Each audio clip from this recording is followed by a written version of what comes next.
지침 21 레이블 제공에 대한 설명을 시작하겠습니다.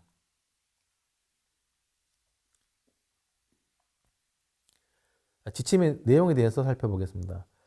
사용자 입력에는 대응하는 레이블을 제공해야 한다라고 정의하고 있습니다.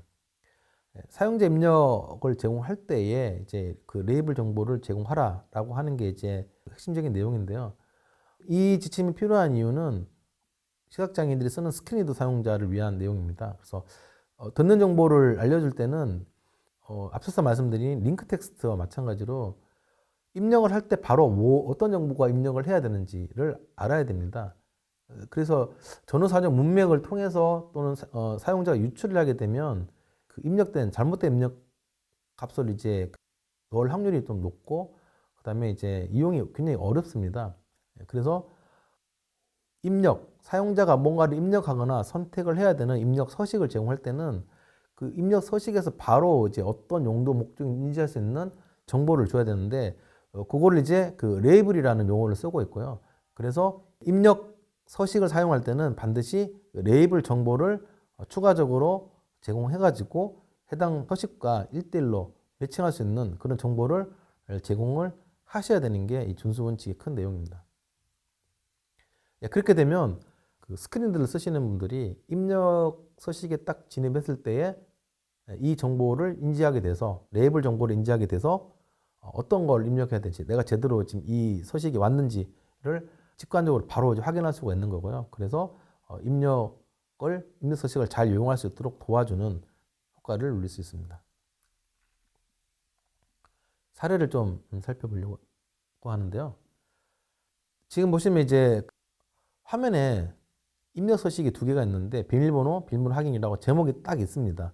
그래서 이렇게 화면에 노출되는 제목이 있을 때는 이 제목 정보에 레이블 태그를 달아주는 게 제일 좋은 방법입니다. 어떤 분들은 레이블 태그를 또 하나 숨김으로 줘서 서식과 매칭하고 타이틀을 주고 이랬는데 그렇게 되면 이제 스크린리더로 드는 정보들이 굉장히 많습니다. 그렇기 때문에 화면에 보여지는 제목이 있는 경우는 다른 정보 주실 필요 없이 그 제목 정보에다가 지금 사례와 같이 레이블 태그를 주시고 그 제목 정보의 폭값과 그 다음에 서식이 있는 그 ID 값이 이제 일치하도록 매핑을 해놓으면 스크린에다가 자동적으로 레이블 폭값이 있는 정보를 이제 읽어주게 되는 그렇게 서로가 이제 매칭시켜주는 이제 개발 기법입니다.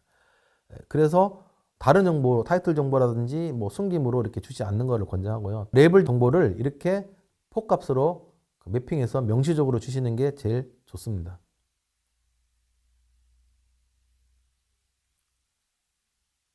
네, 지금 사례는 보시면 레이블 폭값과 서식이 있는 인풋 ID 값이 잘 매칭이 된 것처럼 보이는데 실제로 이제 아이디는 이메일 1번 1이라는 이제 아이디를 쓰고 있는데 레이블에는 이메일로 이렇게만 되어 있습니다. 그래서 두 개가 다르죠. 매핑이 되지 않습니다. 그래서 이런 것들도 이제 개발 과정에서 실수가 나지 않도록 주의하셔서 개발하셔야 되고요. 이렇게 아이디 값과 폭값이 일치하도록 제공하셔야 되는 내용입니다. 자, 그리고 화면 내에 제목이 없는 서식일 경우가 있습니다. 그래서 지금 이제 사례와 같이 검색어 같은 경우가 앞에 이제 뭐 검색어 이런 식으로 이제 또는 뭐 제목 이런 식으로 이제 화면에 노출되는 서식 제목을 제공하지 않는 경우가 많고 이렇게 플레이스홀더로 이제 제목에 대한 정보를 명시를 해주시는 경우가 많은데 이렇게 화면에 노출되는 텍스트 정보가 없을 경우는 타이틀 속성 또는 이제 아리아 레이블 속성으로 화면에 이제 서식 제목을 제공해주는 방법이 있습니다. 그래서 지금은 이제 아리아 레이블로 공연명 검색어 이렇게 인지를 될 수 있도록 서식의 레이블 정보를 준 사례입니다. 자, 그 다음 이제 어려워하는 서식이 이제 있는 건데요. 화면에 노출되는 제목이 있어요. 지금 보시면 전화번호, 이동 전화가 있거든요. 근데 보시면 이 서식이 하나가 아니라 세 개로 나누어져 있습니다. 그래서 레이블 태그는 주시는 거는 한계가 뭐냐면 레이블 태그는 1대1로만 매핑을 할 수 있기 때문에 이렇게 1대 n인 경우 2 이상으로 나눠지는 경우는 매핑할 수가 없습니다. 자, 그런 경우는 지금 제일 좋은 방법은 각각의 세 개에 나누어진 이 서식에 대해서 타이틀이나 아래아 레이블로 해당 서식의 그 레이블 정보를 서로가 구분할 수 있도록 주셔야 되는데, 주의하실 건 뭐냐면 앞에 있는 공통되는 그 레이블 정보가 있잖아요. 전화번호랑 이동전화, 요게 같이 들어갈 수 있도록. 그래서 지금 사례 같은 경우 이동전화 같은 경우는 이동전화 앞번호, 이동전화 중간번호, 이동전화 뒷번호 이렇게 이제 제공되는 경우가 제일 그 좋은 사례입니다. 네 번째 이제 위반 사례인데요. 지금 보시면 이제 체크박스 두 개가 있습니다. 맨 오른쪽에 보면 전체 약관 동의에 동의합니다가 있고, 그다음 이제 첫 번째 홈페이지 회원 이용 약관의 오른쪽에 이제 동의합니다가 있습니다.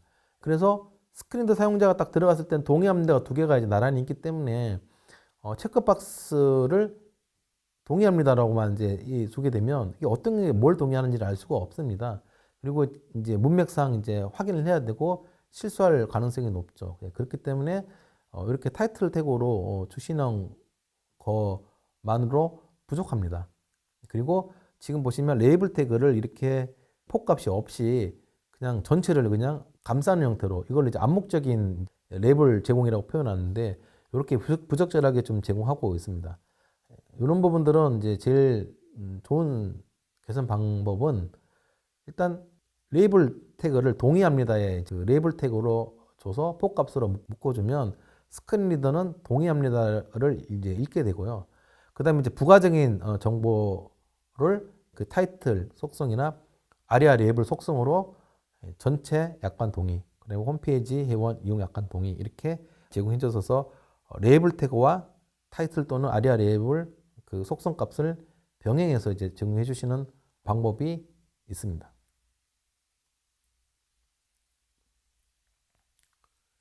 자, 그리고 지금 사례 같은 경우도 게시판 하단에 주로 많이 있는 콘텐츠인데요.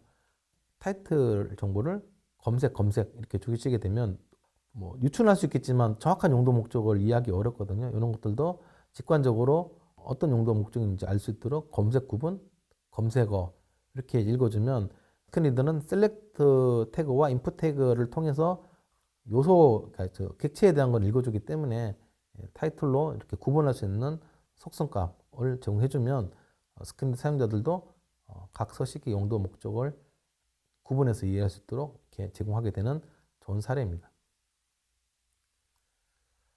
레이블 태그를 이용하는 것도 있고 타이틀이나 아리아 레이블 속성을 이용하는 것도 있고 서로 병행하는 방법도 있는 걸 좀 확인했는데요.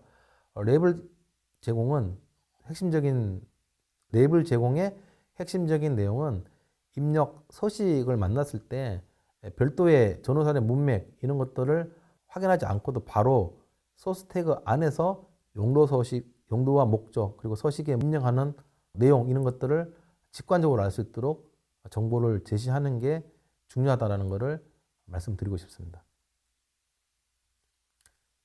이상으로 지침 20일 레이블 제공에 대한 설명을 마치도록 하겠습니다.